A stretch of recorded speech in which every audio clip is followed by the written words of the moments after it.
Hi, this is Ishita. This is The Shine Show and you are watching India's #1 car detailing podcast. आज मेरे साथ हैं मधुलिका बर्नवाल जी. ये थोड़ा सा डिफरेंट होने वाला है ये वाला पॉडकास्ट बिकॉज अभी तक हम लोग कस्टमर से, जो मैन्युफैक्चरर्स हैं या फेलो डिटेलर्स से, उनसे बात कर रहे थे. Madhulika ji is a distributor, an absolute distributor. She is not having any detailing studio. तो बीइंग अ फीमेल डिस्ट्रीब्यूशन में, डिटेलिंग इंडस्ट्री की डिस्ट्रीब्यूशन में, हाउ शी इज मैनेजिंग, क्या चैलेंजेस वो फेस कर रही हैं and how she is selling through, आज ये इस बारे में हम लोग बात करेंगे. वेलकम मधुलिका जी. हाय. मैं I am feeling very very honoured to have you here today. Detailing industry में I was the first female जो इस इंडस्ट्री के अंदर एज अ डिटेलर एंटर की थी.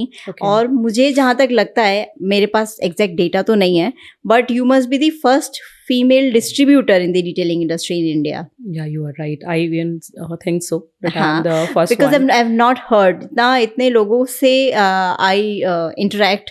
बहुत सारी प्रोफाइल्स आती हैं, बहुत सारे ब्रोशर्स आते हैं मेरे पास, but I have not seen someone who is directly taking this distribution work the way you are taking. Madhulika ji, आप, मेरे अपने अलग रीजन थे इस फील्ड में आने के लिए. आपका क्या रीजन था? See, actually, I'd like to, give brief about my background. Ji. I came to Delhi and I completed my MBA from here only, from IMM. And then I joined corporates. I have worked with multiple MNCs like Bajaj Hindustan, Larsen and Toubro. I was, taking care of pan-India recruitment for L&T Thermal Power Boiler Division. Basically, I was heading, you can say. So, at that point of time, what has happened that my daughter was not keeping well. And in L&T, they generally believe giving training to people. So I saw that there is a lot of scope of HR analytics. So I completed my post-graduation into artificial intelligence from University of Texas, which was in affiliation with GL. So after completion of that, across India, there were very few people who has done such kind of course. So I started getting calls from abroad. London, where the opportunity was like this, where I have to travel 80% across the world. So leaving my daughter in India and traveling to abroad was very difficult for me, and most of the time she was not keeping well. So I decided to quit the job at that point of time. Were you enjoying that? Yeah, I was very much enjoying. So you made a compromise for my daughter. Okay, इस बारे में हम बाद में बात करेंगे. I think this is one of the reason which is which must be the common across many female working females. Yeah. Most of the time they make career choice not based upon their desire, their passion, but what works for them in the family system. Yeah. So okay. So you will not believe, I was into lot of coding. Like morning से 4 बजे से मैं लग जाती थी.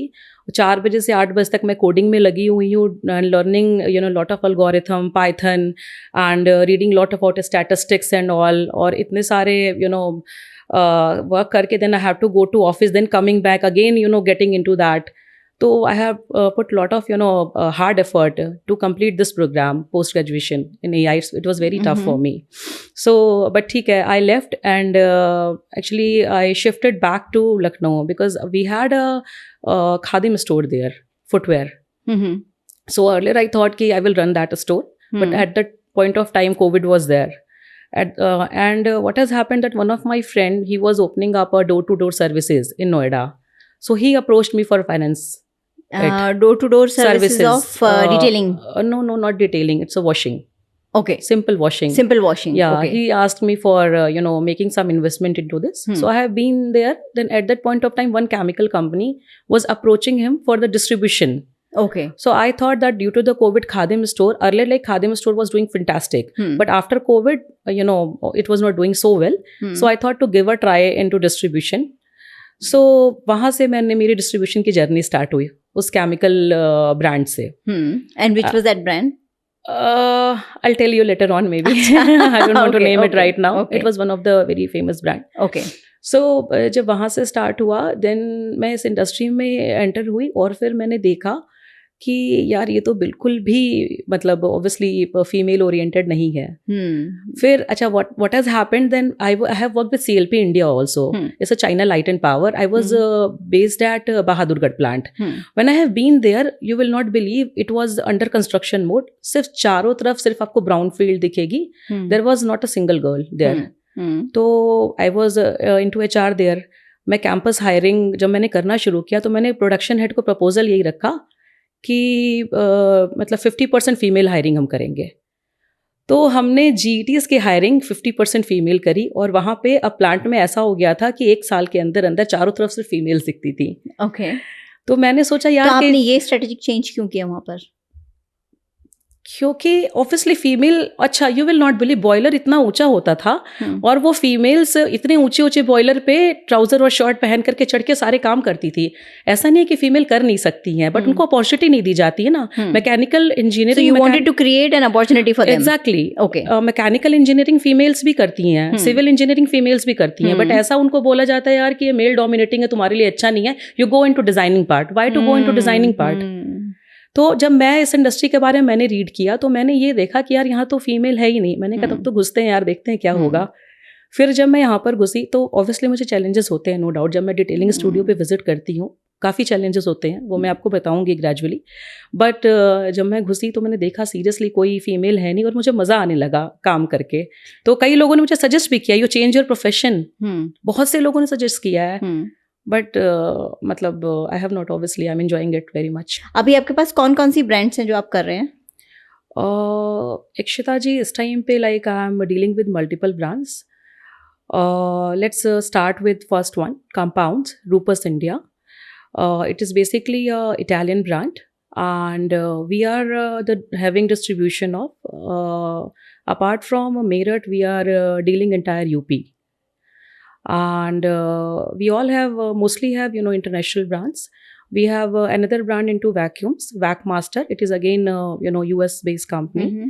And we are having distribution of entire UP and Delhi NCR. Okay. And JTC, it's again a 69 years old organization, and it is completely into pressure washers. Okay. And apart from this, we have Swangrass. They are using all international technology to build up their chemicals. Swangrass. Okay. So we are having distribution of entire UP for that also. And then Maple India, if in case like you want to go for little economical range of chemicals, you can opt for Maple.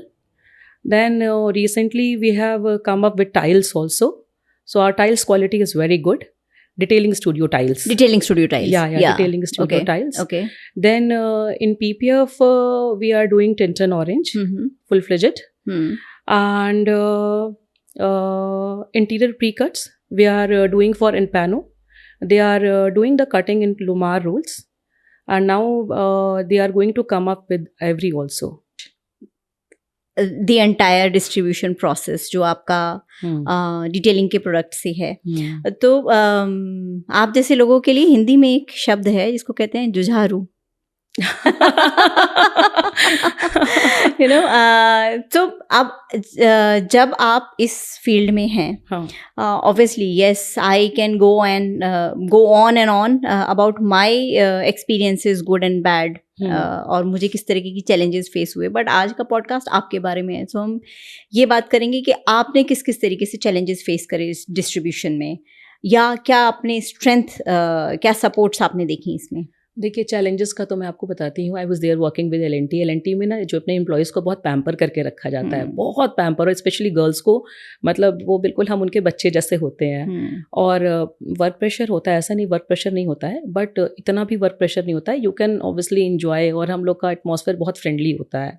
तो what has happened, जब मैं यहाँ पे काम करना मैंने शुरू किया, अब मैं मॉर्निंग में 11 बजे मैं निकल जाती थी, कोई भी वेदर हो, गर्मी हो, जाड़ा हो, कोई भी वेदर हो, 11 बजे निकल रही हूँ और शाम के 7-8 बजे तक मैं मार्केट में रह रही हूँ. 1-2 बार तो ऐसा हुआ है कि मैं डिटेलिंग स्टूडियो पर पहुँची हूँ और मुझे लिटरली चक्कर सा आ गया है, क्योंकि कभी वो काम किया ही नहीं है सेल्स का. शुरू से मैं HR में रही हूँ. It's quite sophisticated job. तो ये आपके पास टीम, आपने बड़ी टीम नहीं रखी थी शुरू से? स्टार्टिंग में मैंने नहीं रखा था, अब टीम रखा है. ओके. हाँ, स्टार्टिंग में मैं खुद ही मार्केटिंग करती थी. ओके. फिर सबसे बड़ा चैलेंज मेरे पास ये होता था कि अगर मैं 3 बजे या 4 बजे के बाद से डिटेलिंग स्टूडियो पे जाती हूँ तो वहाँ पे मोस्टली लोग ड्रिंक करते हुए मिलते हैं मुझे। अच्छा। ये मेरे पास सबसे बड़ा, एक दो बार तो मतलब इतना बुरा हो गया, मैं पहुंची वहाँ ड्रिंक कर रहे हैं, फिर मैं उठ कर के आ गई हूँ, फिर मैंने, ओनर वहाँ पे अवेलेबल नहीं थे, फिर मैंने ओनर को कॉल किया है और मैं बहुत नाराज़ हुई। मैंने कहा अगर आपकी सिस्टर पहुँच जाए वहाँ पर, आपकी मदर पहुँच जाए आपके जहाँ पे आप काम करते हो, तो वहाँ पे आपके फ्रेंड्स बैठ के ड्रिंक कर रहे हैं, तो दे आर लाइक ये मैम, वो फिर दे स्टार्टेड कॉलिंग मी दीदी दीदी दीदी आगे से ऐसा नहीं होगा, प्लीज कभी भी आ जाइएगा। That is like calling for authority.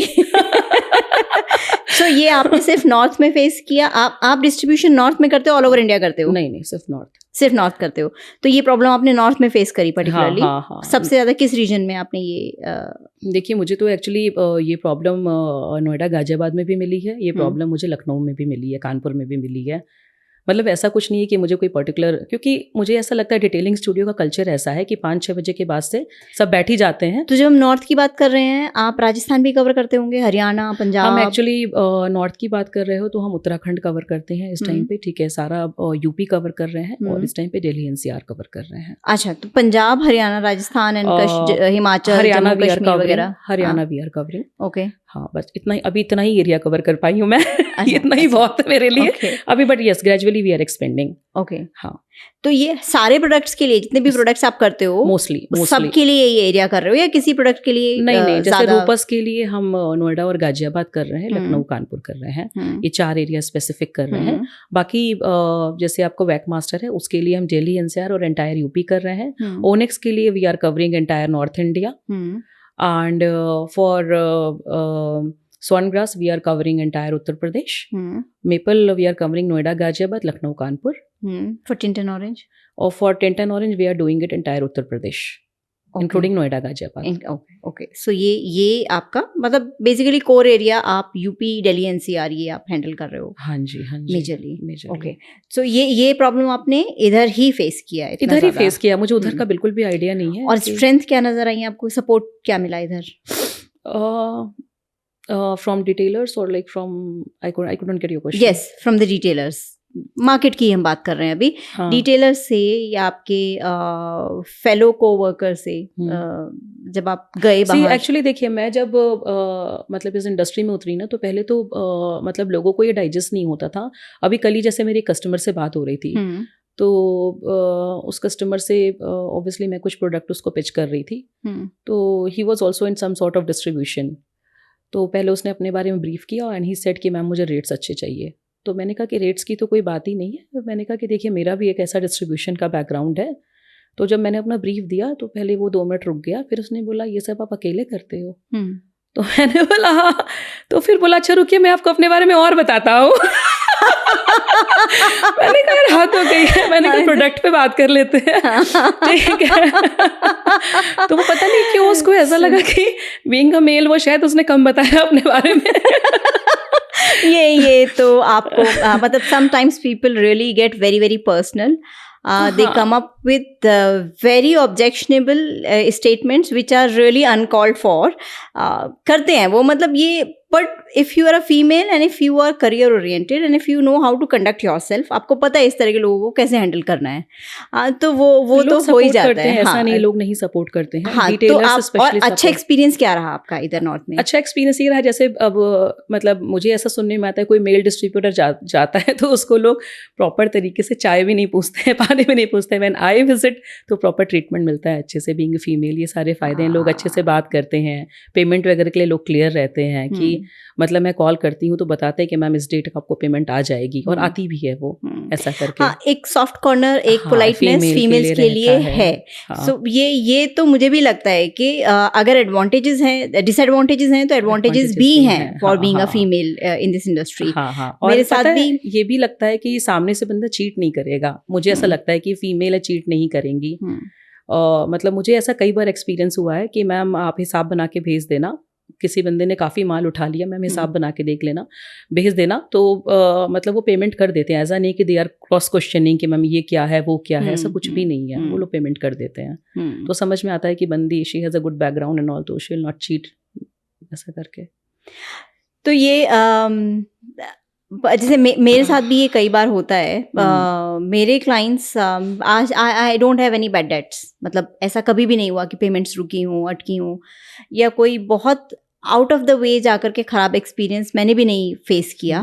सो मुझे नहीं लगता, I am doing this podcast because there is a lot of opportunities for a lot of females जो अभी घर में हैं या कुछ अपना काम शुरू करना चाहती हैं। So detailing industry is one जिसमें आप definitely you can look forward to. Distribution is again one thing जिसके अंदर अगर आपको बहुत ज़्यादा मेहनत नहीं करनी है, टेक्निकल चीज़ों में नहीं जाना है, तो आप डिस्ट्रीब्यूशन में भी जा सकते हो, and it's a very very unique new field.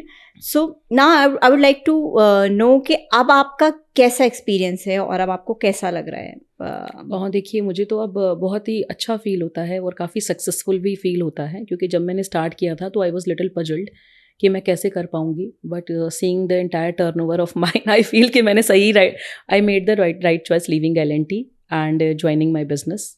I did, because अभी क्या होता है कि मैं घर से भी काम कर रही होती हूँ, दो I am on the calls every point of time, but मेरी डॉटर को मैं देख रही होती हूँ, उसको मतलब टाइम से जो चीज़ें जो उसके only one daughter you have? I have only one daughter. Okay. तो स्कूल से लाना ले जाना वो सारे काम मैं कर पाती हूँ, तो I am able to give proper time to her, तो I made the right choice, I completely feel. अच्छा, आपका जो भी प्रोडक्ट्स, जिस भी ब्रांड के साथ आप काम कर रहे हैं, उसको चूज करने का क्या क्राइटेरिया रहता है?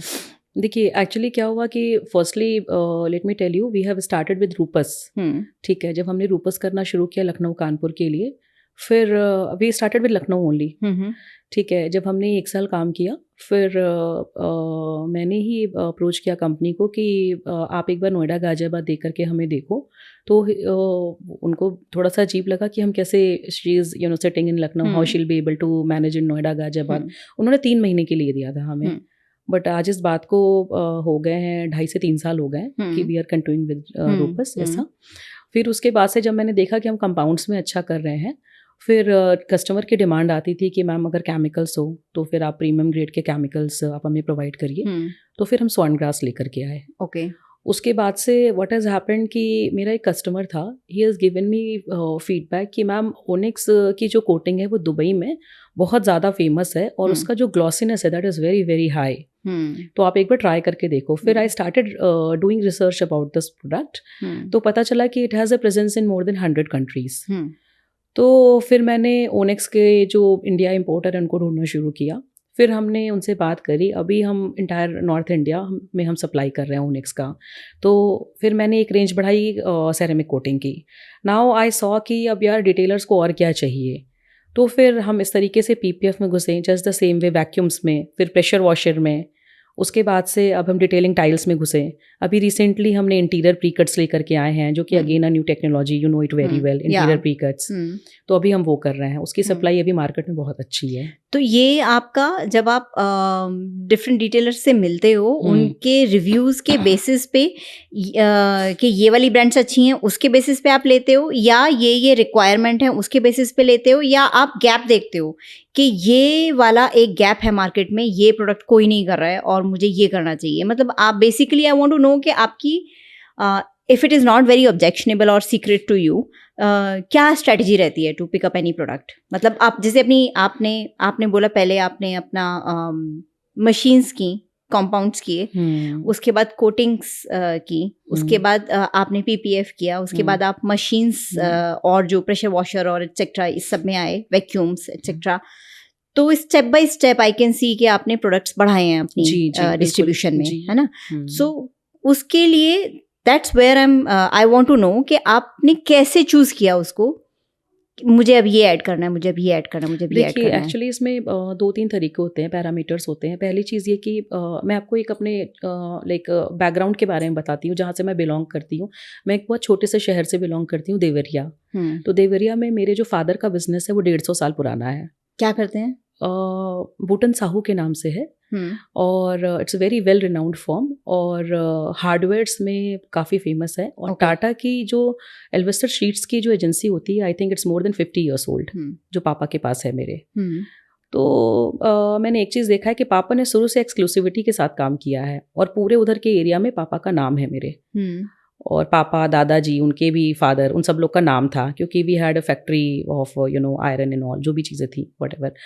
तो मैंने ये मतलब अपने बिजनेस में भी कहा काफ़ी सारी चीज़ें मैं वहाँ से लेकर के आई हूँ। मैंने ये सोचा कि एक तो मुझे ध्यान देना है कि ब्रांड अच्छा हो, वेल एस्टेब्लिश्ड ब्रांड हो। जैसे आप जितने भी ब्रांड के बारे में मैंने आपको बताया है वो सारे वेल टेस्टेड ब्रांड्स हैं, कई कंट्रीज़ में उनका प्रेजेंस है, या इंटरनेशनल ब्रांड्स हैं जैसे रूपस है, आपको पता होगा ये अपने फील्ड में पायनियर है रूपस इटली, और रूपस का कोई कंपैरिजन ही नहीं है मार्केट में, ठीक है। Just the same way Vacmaster, इन ये they are working on HEPA technology, तो ये इनके वैक्यूम्स भी बहुत ही अच्छे क्वालिटी के, इनके कुछ वैक्यूम्स को वर्ल्ड लेवल पे अवार्ड भी मिला हुआ है। तो कोई भी ब्रांड लाने के पहले उसका पहले मैं R&D करती हूँ, कंपनी कितनी पुरानी है, नंबर 1। नंबर 2 इज़ दैट कि AHA सेल्स की जो स्ट्रेटजी रहती है वो ऐसी रहती है कि हमें एक्सक्लूसिविटी मिले। अगर एक्सक्लूसिविटी मिलता है एरिया वाइज तो ही हम उस ब्रांड के साथ काम करते हैं, अदरवाइज हम छोड़ देते हैं, हम नहीं करते हैं, बीट एनी बिग कंपनी, ऐसा हमारा रहता है। ओके, सो ये जितने भी प्रोडक्ट्स आप कर रहे हो डिस्ट्रीब्यूशन में, उसमें सबसे ज़्यादा चैलेंजेस आपको किस लाइन में आते हैं, किस प्रोडक्ट लाइन में आते हैं? रूपस इटली। एक्चुअली देखिए रूपस के साथ थोड़ा सा प्रॉब्लम ये है कि फॉर एग्जांपल मैं एक 2900 की का कंपाउंड बेच रही हूँ, ठीक है, नोएडा गाजियाबाद की मैं मार्केट कर रही हूँ। अब यहाँ पे अगल बगल के जो डिस्ट्रीब्यूटर है उसी कंपाउंड को 2200 रुपये में बेच दे रहे हैं। कैसे? मुझे नहीं पता है, मुझे इतना प्रॉब्लम हो रहा है। मशीन का, कल मेरी एक डील क्लोज हो रही थी, ठीक है, वो मशीन की कॉस्टिंग है 28,000 रुपये, ठीक है। उसने बोला कि मैम डिस्काउंट दीजिए, मैंने कहा चल ठीक है, तुझे मैं 10% डिस्काउंट दे देती हूँ, ठीक है। 2800 रुपये हो गया, 2800 रुपये मैंने फिर भी 10% कर दी, जो कि अलाउड नहीं, हमें 5% तक ही हम कर सकते हैं। तो वो एक्चुअली मेरे स्टाफ का फ्रेंड था, तो मैंने कहा चल तुझे 10% कर देती हूँ, मेरे my staff has requested with me, तो मैंने कर दिया। अब उसने मुझे बोला कि मैम आप मुझे वो मशीन के बहुत ज़्यादा रेट पे दे रहे हो, मुझे सेम मशीन 22,500 की मिल रही है। तो आई वॉज लाइक शॉक्ड। मैंने कहा कि कैसे पॉसिबल है? तो उसने मेरे स्टाफ को बाकायदा मैसेजेस दिखाए, can't take the name of the distributor who is doing this, but मुझे रूपस इटली में बहुत प्रॉब्लम आ रही है, रूपस India you can say obviously, उसमें थोड़ा सा दिक्कत है, मतलब क्रॉस सेलिंग बहुत ज़्यादा है मेरे टेरिटरी में।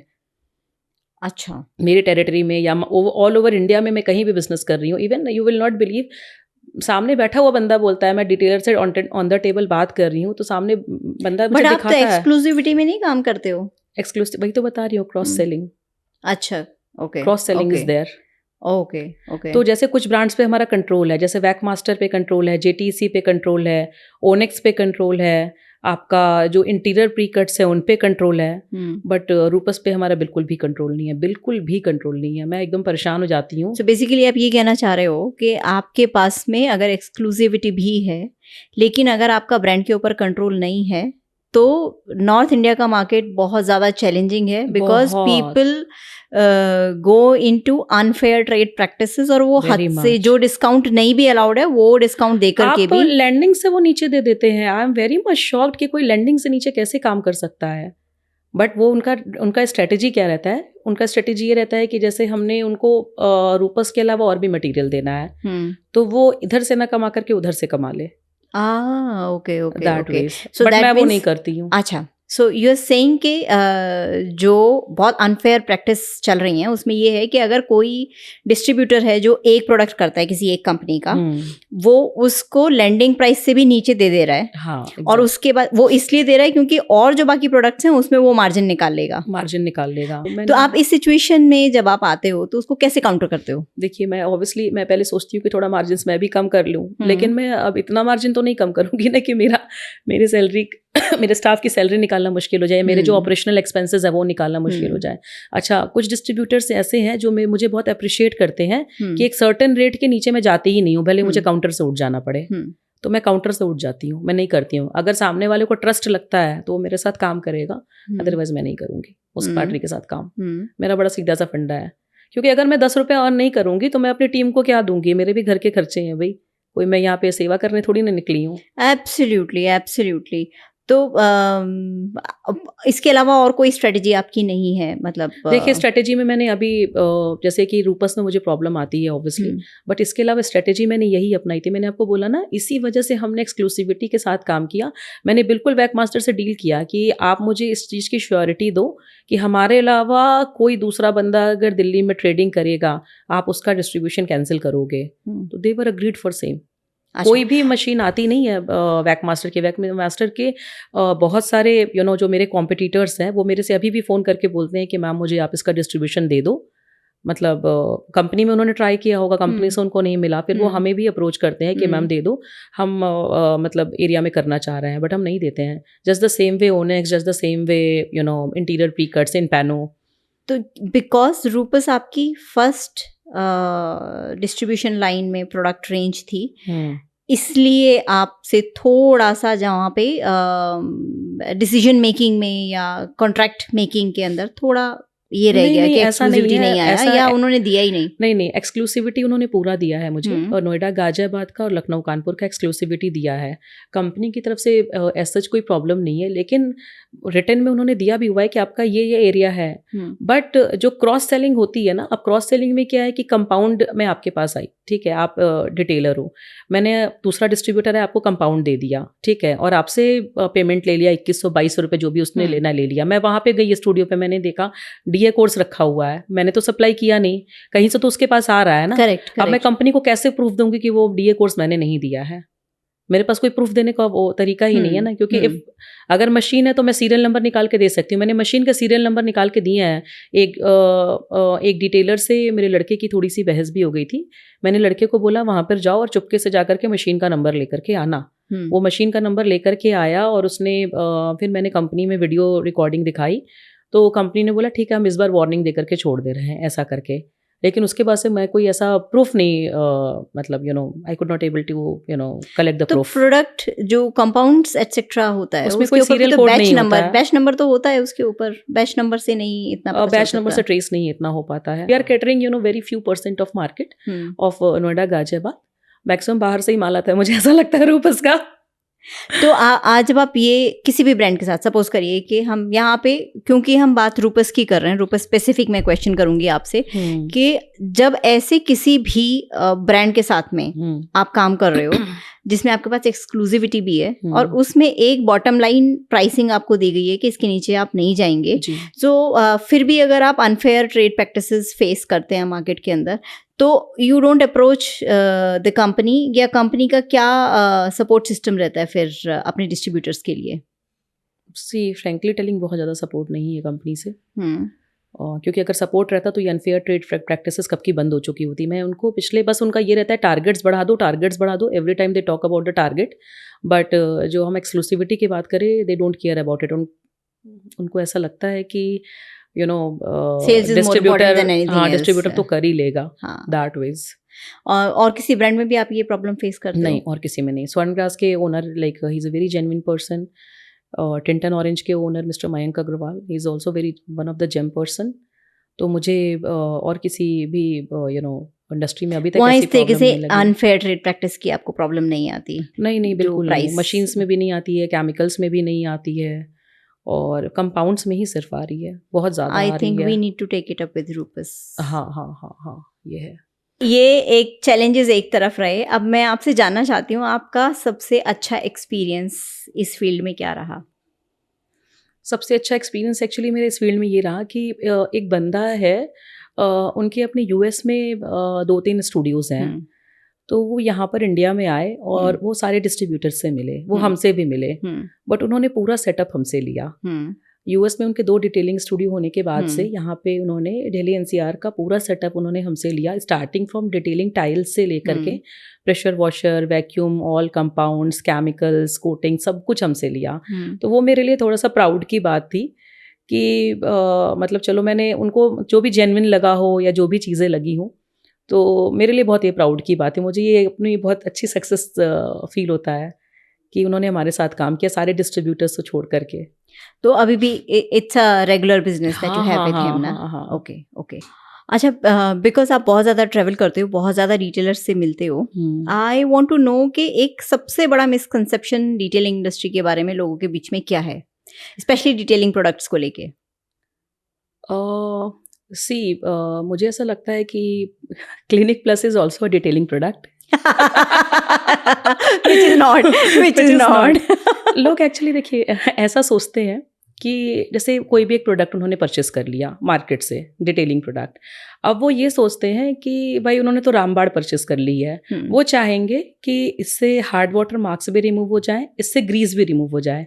बट उनको ये डिफरेंस समझना पड़ेगा कि ग्रीस अगर आपको ग्रीस को रिमूव करना है तो उसके लिए आपको मोटर क्लीनर या डिग्रीजर यूज करना पड़ेगा विच इज लेस एल्कलाइन। और अगर आपको हार्ड वाटर मार्क्स रिमूव करने हैं तो उसके लिए आपको हार्ड वाटर मार्क रिमूवर लेना पड़ेगा जो कि आपका एसिडिक होता है, होगा। हाँ, नेचर में एसिडिक होता है। ठीक है, एक ये बहुत बड़ा मिसकंसेप्शन है। दूसरा मिसकंसेप्शन मुझे ऐसा लगता है कि जैसे मान लीजिए आपके पास कोई कस्टमर आया, उसने आपसे पीपीएफ लगवा लिया या सेरेमिक करवा लिया, अब आपने उसको वारंटी दे दी भाई कि चल मैं तुझे 5 साल की वारंटी देती हूँ। अब वो ये सोचता है भाई अब तो कवच लग गया है मेरे ऊपर, मेरी गाड़ी के ऊपर ऑब्वियसली, और उसके बाद से वो गाड़ी को कितना रफली यूज करेगा, जंगल जुंगल सब जगह ले जाएगा। ऑब्वियसली बात है, पीपीएफ ही तो है, फिर वो निकलेगा ही निकलेगा। फिर कस्टमर वो रिटेलर के सर पे चढ़ता है कि भाई तूने तो वारंटी दी थी, तू मुझे यहाँ पर ऐसा लगता है कि रिटेलर्स को जब वो कोई भी प्रोडक्ट अपने कस्टमर्स को रेकमेंड कर रहे हैं उसके बारे में एकदम आराम से इत्मीनान से खोल के बता देना चाहिए कि आप ये एक्सपेक्ट करोगे, ये एक्सपेक्ट नहीं करोगे। कोटिंग लगाया है तो ये एक्सपेक्ट करोगे, पीपीएफ लगाया है तो ये एक्सपेक्ट करोगे। कोटिंग और पीपीएफ में क्योंकि दोनों के अंदर ही over a period of time 12 marks आते ही आते हैं, बिकॉज कोटिंग की पीपीएफ की जितनी भी सेल्फ हीलिंग वाली लेयर अगर उसके नीचे जा रहा है डैमेज तो वो फिर सेल्फ हील नहीं होगा। ये बात जो सेल्स कर रहा है बंदा, जो रिटेलर है, मेरे ख्याल से अगर वो वहीं पे बता दे पहले जब वो प्रोडक्ट बेच रहा है तो शायद कस्टमर को इतनी ज्यादा प्रॉब्लम नहीं आएगी, मिसकंसेप्शन खत्म हो जाएगा। बट वो ये नहीं करते क्योंकि सेल कैसे होगा, सेल कैसे होगा, सही बात है। अगर कस्टमर वहां आ रहे हैं और उनको आप ये बता रहे हो कि नहीं इससे ये नहीं जाएगा, इससे ये भी नहीं जाएगा, तो उनको लगता है मैं क्यों कराऊं फिर। तो बट जो दूसरा पॉइंट आपने बोला कि ये दोनों पॉइंट आई थिंक बहुत ज्यादा रिलेवेंट है इस इंडस्ट्री के अंदर कि कुछ भी लगाया है अपनी गाड़ी के ऊपर तो उनको लगता है कि ये अब कवच है इसके ऊपर, अब तो कुछ आना नहीं चाहिए, ना स्वेल्स आने चाहिए, ना एसिड अटैक होना चाहिए। देखिए आपका ये पॉइंट बिल्कुल सही है। और सेरेमिक के लिए कस्टमर्स को एजुकेट किया जाता है, सारे डिटेलर्स करते हैं कि आप फोम वॉश ही लोगे, ठीक है, गाड़ी पे कपड़ा रफ क्लॉथ नहीं मारोगे, ठीक है, और ये सारी चीज़ें एजुकेट करते हैं। बट क्या होता है ना कि कस्टमर को सबको ऐसा लगता है कि मैं पैसे बचा लूँ, मेंटेनेंस के लिए गाड़ी आनी है, बट कस्टमर नहीं मानता है। फिर कस्टमर कहीं से गाड़ी वॉश करा के ले आता है और बोलता है भाई कि गाड़ी में अब तो ये प्रॉब्लम, शाइनिंग चली गई है। तो उस केस में डिटेलर के लिए समस्या हो जाती है, क्योंकि देखिए आजकल इंडस्ट्री इतनी कॉम्पिटिटिव हो गई, सब इतना मार्जिन नहीं रख के काम करते हैं, ठीक है। पीपीएफ में भी सेम हो गया कि अब गाड़ी आप धूप में खड़ी कर रहे हो, ठीक है, उस पीपीएफ फेड हो गई या फिर पीपीएफ कहीं से निकल गया या जो भी हो गया, तो मतलब मेरे लिए स्पेशली कस्टमर को ये मैसेज है कि अगर आप फॉर एग्जांपल अगर आप टीवी भी घर में लेकर आते हो, रेफ्रिजरेटर भी लेकर के आते हो, तो आप उसको मेंटेन तो करते हो ना। करेक्ट। जस्ट द सेम वे अगर आपने डिटेलर से कोई सर्विस ली है तो आपको अपने एंड से मेंटेन करना पड़ेगा, क्योंकि डिटेलर कोई भगवान तो है नहीं, और ये जो प्रोडक्ट्स हैं कंपनी में मैन्युफैक्चर हो रहे हैं, कोई गॉड क्रिएटेड नेचुरल प्रोडक्ट तो है नहीं कि जीवन भर आपका चलते ही रहेंगे, जैसे आप सांसें ले रहे हो वैसे चलते ही रहेंगे। It is not possible. तो आप अपने एंड से प्रॉपर मेंटेन करो। और एक और मिसकंसेप्शन है, जब आप कपड़ा मारते हो गाड़ी पे तो आप अपने लड़के को ये एक्सप्लेन करो कि भाई तू टायर वाला कपड़ा से तू शीशा ना पोंछ, बॉडी नहीं पोंछे, शीशा नहीं पोंछे। टायर का कपड़ा ऑब्वियसली अलग होना चाहिए, ठीक है, और जो बॉडी का कपड़ा है वो अलग होना चाहिए। और आजकल माइक्रोफाइबर क्लोथ्स आते हैं, मतलब उनकी जो क्वालिटी होती है, सिंथेटिक जो फाइबर होता है वो बहुत हाई क्वालिटी में आते हैं, जो कि वाटर को प्रॉपर तरीके से एब्जॉर्ब कर लेते हैं, ज़्यादा वाटर को, और क्वालिटी बहुत सॉफ्ट सी होती है। तो आप उसको यूज़ करो, मतलब अपने लड़के को अच्छे कपड़े दो जिससे कि आपकी गाड़ी पे कोई सॉइल मार्क्स वगैरह ना क्रिएट हो। तो मेंटेनेंस में आप ऐसा कर सकते हो। ऑन दैट नोट, मधुलिका जी से हमने आज बात की डिटेलिंग एंड डिस्ट्रीब्यूशन इंडस्ट्री के बारे में। अगर आप अपना मन बना रहे हो, आपको लगता है कि ये एक फील्ड है जिसमें मुझे आना चाहिए, मतलब डिस्ट्रीब्यूशन के चैलेंजेस चाहे मेल हो चाहे फीमेल हो वो ऑलमोस्ट सेम ही रहेंगे सभी के लिए। So on that note, this is Ichita. You're watching The Shine Show, India's #1 car detailing podcast. Thank you.